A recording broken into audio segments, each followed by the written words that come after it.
오늘 영상에서 소개해드릴 보험들 중 한 가지라도 가지고 있는 분들은 진짜 잘 가입하신 겁니다. 왜냐하면 이제는 가입을 하고 싶어도 할 수 없는 정말 귀한 보험을 갖고 있기 때문인데요. 그러니 앞으로 이 보험들을 해지하신다거나 감액을 하신다거나 리모델링마저 하지 않아도 되는 상품들인데요. 오늘 영상은 절대 해지하면 안 되는 4가지 보험에 대해 지금부터 함께 하시겠습니다. 안녕하세요. 내 가족이 가입한다 생각하고 보험을 쉽고 편하게 알려드리는 보험형 김동진입니다.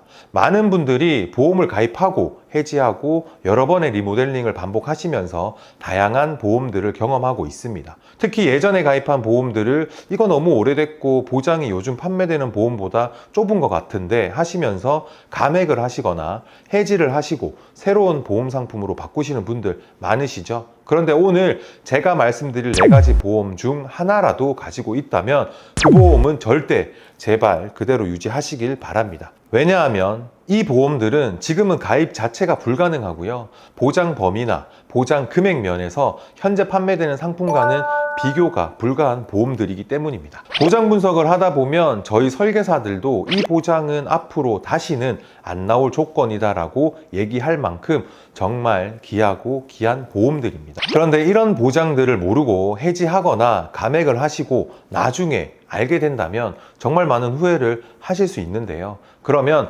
지금부터 절대 해지하면 안 되는 4가지 보험 하나씩 꼼꼼히 설명드리도록 하겠습니다. 첫 번째는 2008년 이전에 가입한 암보험과 2019년 상반기부터 2022년 9월 이전에 가입한 암보험입니다. 그런데 암보험은 지금도 가입할 수 있는 거 아닌가요? 라고 생각하실 수도 있는데요. 맞습니다. 지금도 암보험은 가입이 가능합니다. 그런데 2008년 이전에 가입한 암보험은 완전히 다른데요. 그 이유는 바로 갑상선암 때문입니다. 현재 판매되고 있는 암보험은 갑상선암을 포함한 유사암을 일반암 진단비의 20% 한도로만 가입이 가능합니다.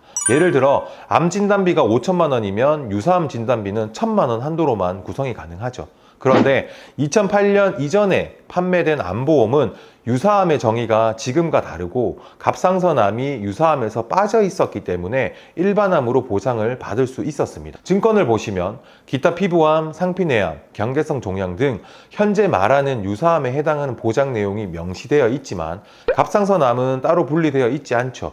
이 얘기는 갑상선암도 일반암으로 보장이 가능하다는 뜻입니다. 국가암정보센터의 2022년 주요 암 발생 현황을 보시면 갑상선암은 남녀 통틀어서 가장 많이 발생하는 암 1위입니다. 실제로 저희 주변에도 갑상선암으로 진단받고 치료받으시는 분들이 정말 많으신데요. 이처럼 현실적인 진단 가능성이 높은 갑상선암을 일반암으로 보장받을 수 있는 특약이 있다면 절대 해지하시면 안 되겠죠. 다음 2019년 상반기부터 2022년 9월 이전까지 가입하신 암보험입니다.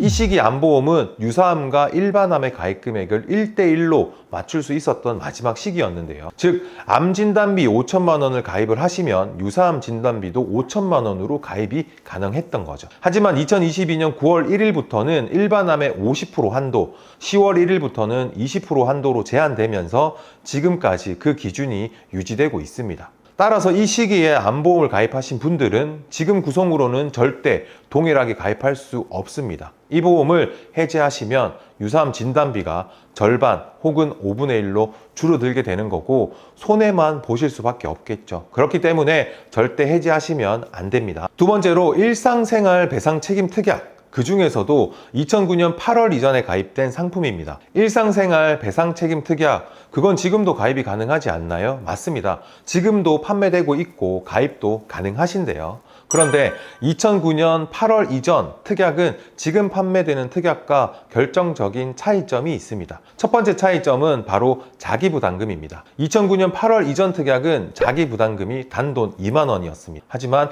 2009년 8월 이후에는 20만 원으로 10배가 증가했죠. 그리고 2020년 4월 이후부터는 누수로 인한 사고의 경우 자기부담금이 50만 원까지 늘어나게 됩니다. 예를 들어 보겠습니다.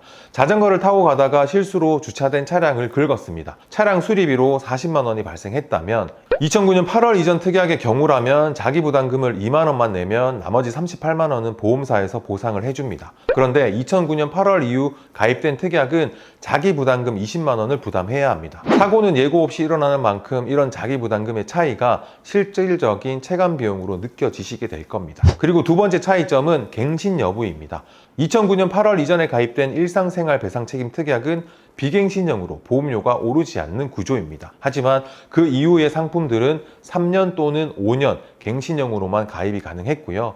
그러니 2009년 8월 이전에 가입된 일상생활 배상책임 특약이 있다면 낮은 자기부담금 그리고 비갱신형 구조인 이런 특약을 감액하거나 해지하는 건 다시는 이런 유리한 조건의 특약을 가입할 수 없을 거라서 절대 해지하시면 안 됩니다. 세 번째는 1에서 3종 수술비 특약입니다. 그 중에서도 2006년 이전에 생명보험사에서 판매되었던 상품으로 요즘은 대부분 1에서 5종 수술비 특약으로 구성이 되어 있는데요. 그렇다고 1에서 3종 특약이 부족한 건 아닙니다. 오히려 그 당시에만 보장했던 중요한 수술 항목이 포함되어 있는데요.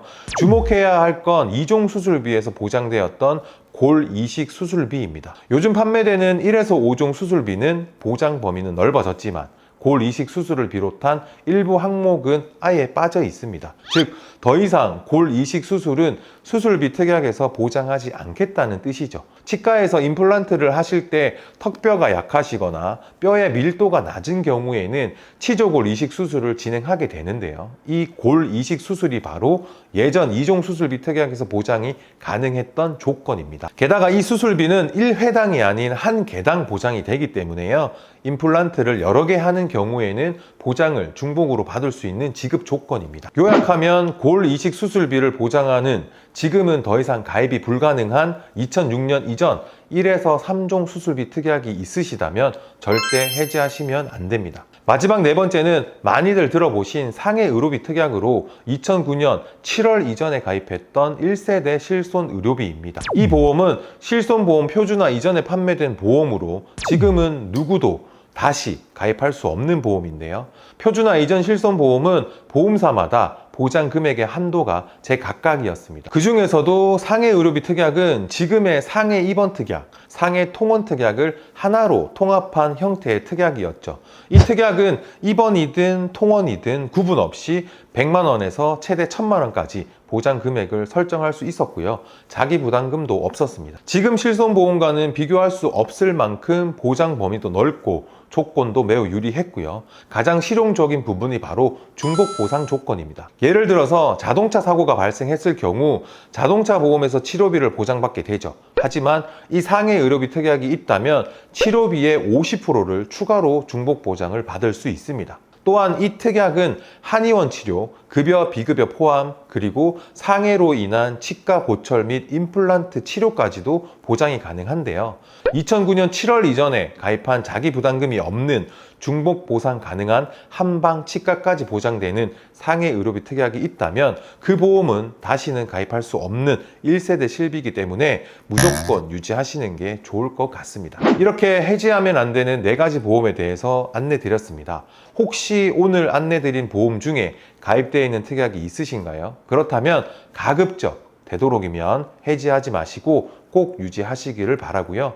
반대로 해당하는 보험들이 없으셨던 분들이라면 지금이라도 본인 상황에 맞는 가성비 보험을 미리 준비해 두시길 바랍니다. 왜냐하면 지금은 평범해 보이는 보험도 시간이 지나면 또다시 절대 해지하면 안 되는 보험으로 바뀔 수 있지 않을까요? 하지만 제가 오늘 강조드린 것처럼 보험은 어디까지나 미래에 발생할 수 있는 리스크를 대비하기 위한 보장 수단입니다. 그래서 현재 재정 상태가 여의치 않거나 보장받을 필요성이 크게 느껴지지 않는다면 리모델링도 하나의 현명한 선택이 될 수 있습니다. 무작정 해지가 아니고 내 상황과 목적에 맞게 조율하는 것이 가장 중요합니다. 오늘 영상 보시면서 혹시 이해되지 않았던 부분이 있거나 궁금하신 부분이 있으시다면 언제든지 편하게 말씀 주시고요.